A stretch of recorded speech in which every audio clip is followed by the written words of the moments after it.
Welcome, lively viewers, to Vegetarian Elite.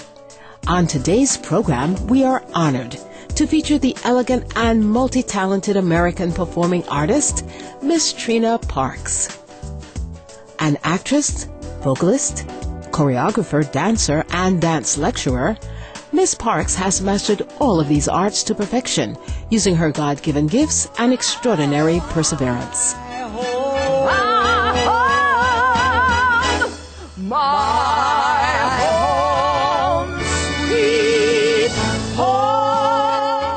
My name is Trina Parks, and I was the first African-American Bond girl / villain.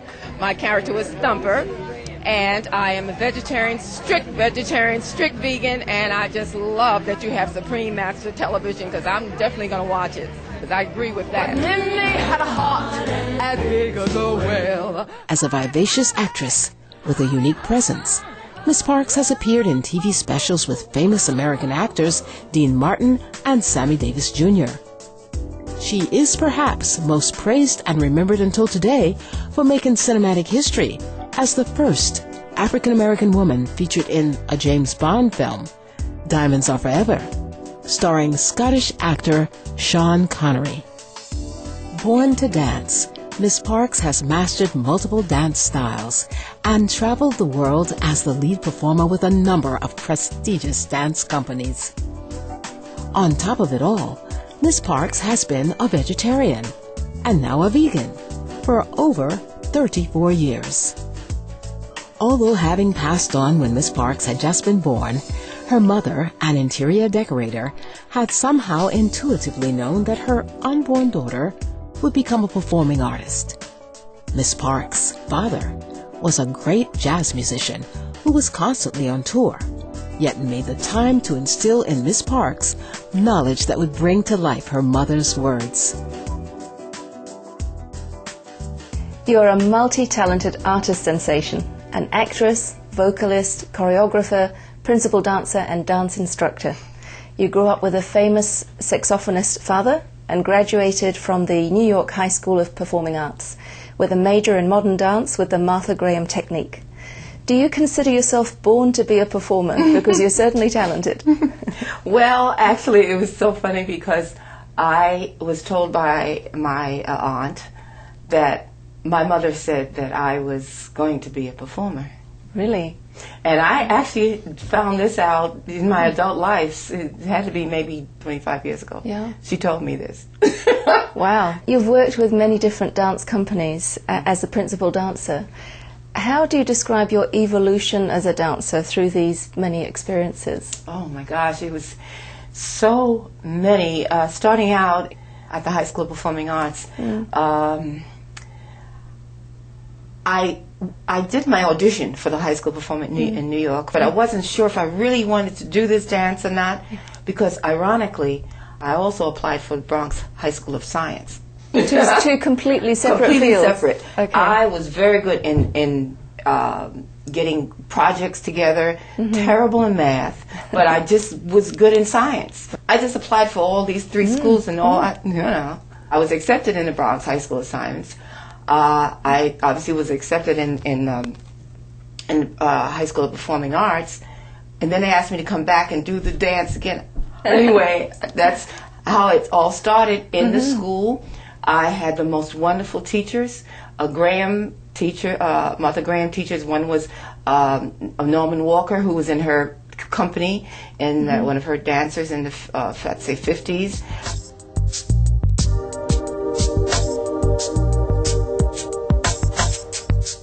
Celebrated American choreographer Miss Martha Graham developed a dance technique that went beyond the tradition of classical ballet and pioneered the field of modern dance. Mr. Norman Walker is another choreographer with a living legacy. Miss Trina Parks learned from the best of the best. Martha Graham used to come to the school periodically and teach. Right. Helen Tamaris, which was in her company, was one of our guest teachers, and I ended up being a soloist at my senior year, doing her spiritual,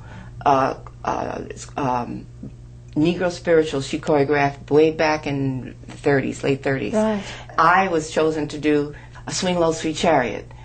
and they're on reel in Performing Arts Library in New York. But and that started a thing going for me, because from there I met Pearl Lang. I used to go to the Graham School in New York. Sometimes after school I would take classes at the Graham School down in the Village in New York.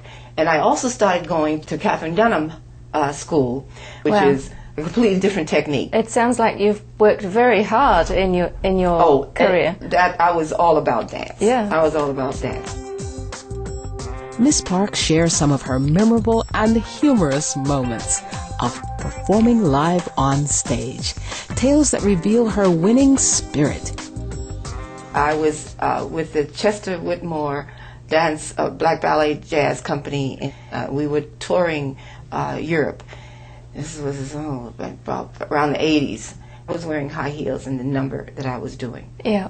It was my solo song and dance number, right? So I sprained my ankle. But anyway, I came out on stage hopping. Oh my goodness. With the cast on, and I kind of stood there, and I sat on the edge of the stage, and I did the whole dance sitting on the edge of the stage. I was doing What's Love Got to Do with It, and and then I if I go down the side and I lifted the leg up like that. My goodness. Go things like that, and that's and the crowd was just roaring. So the show must go on was really true. But Minnie had a heart as big as a well. Howdy, howdy, howdy, ho. Whoa, whoa, whoa, whoa, whoa, whoa, whoa. Hee hee hee hee. I came on with Minnie the Moocher, and then all of a sudden the music stopped. I kept going. Now you're talking about 3,000 or more people. Now they knew backstage that something was going on with the music, and they said, "Oh my gosh!" I kept singing louder and louder. The Minnie the Moocher, and the whole audience.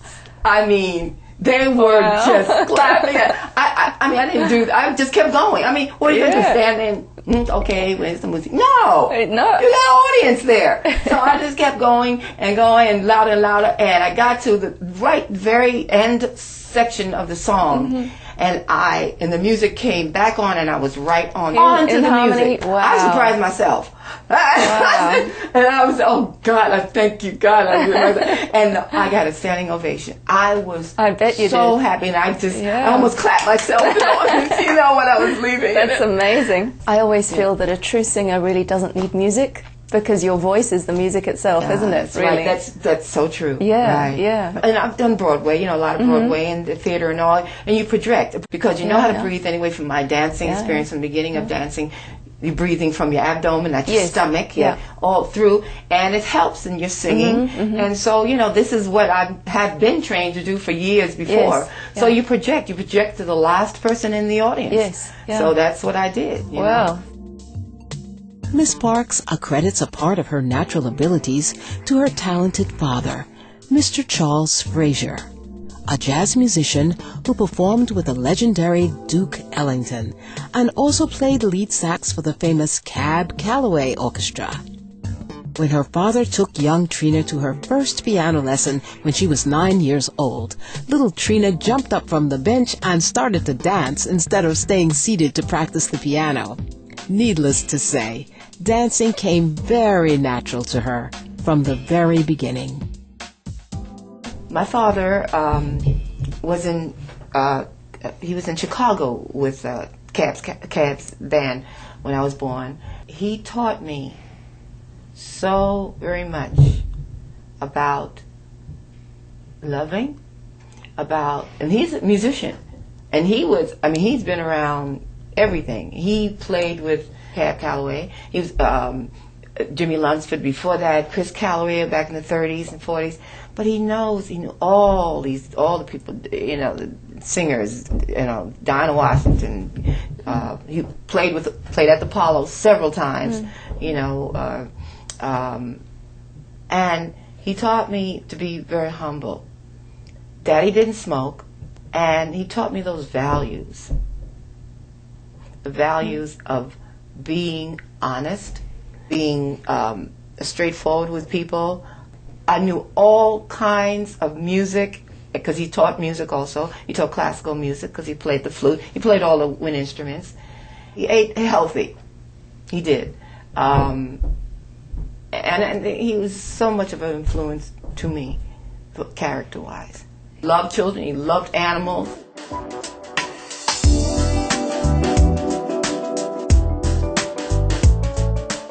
Miss Parks is indeed like father, like daughter, in more than a few ways. Absolutely. And I love animals. I've always had a cat. Yeah. I love cats. I love all animals. I get along with them really well. I think that, they're like children. They're innocent creatures, and Yes.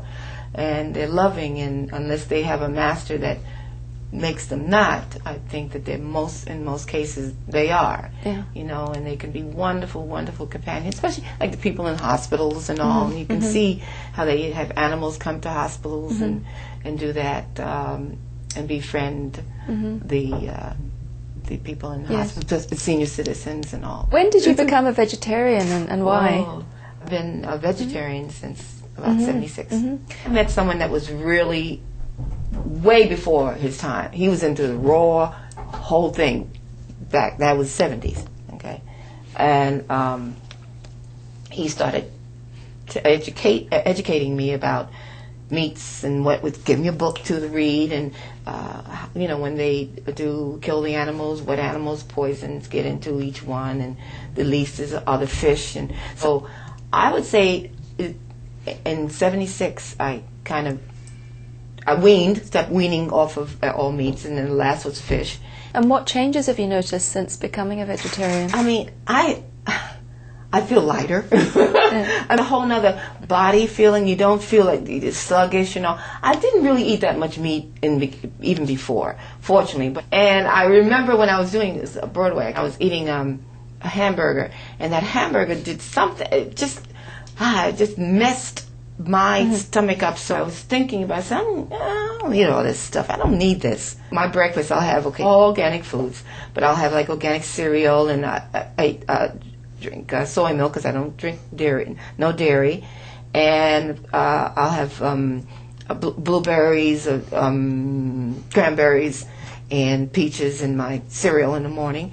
At 5 after teaching, I'll come and I'll eat maybe at 6, maybe 7 something, and I'll have the veggie burger, some greens. I love collard greens, and I don't eat any fried foods. Veggie franks, I get them at the health food store. Veggie chili, everything that's to me a natural, coming from the earth, coming from nature all around, is the most healthy for you as a human.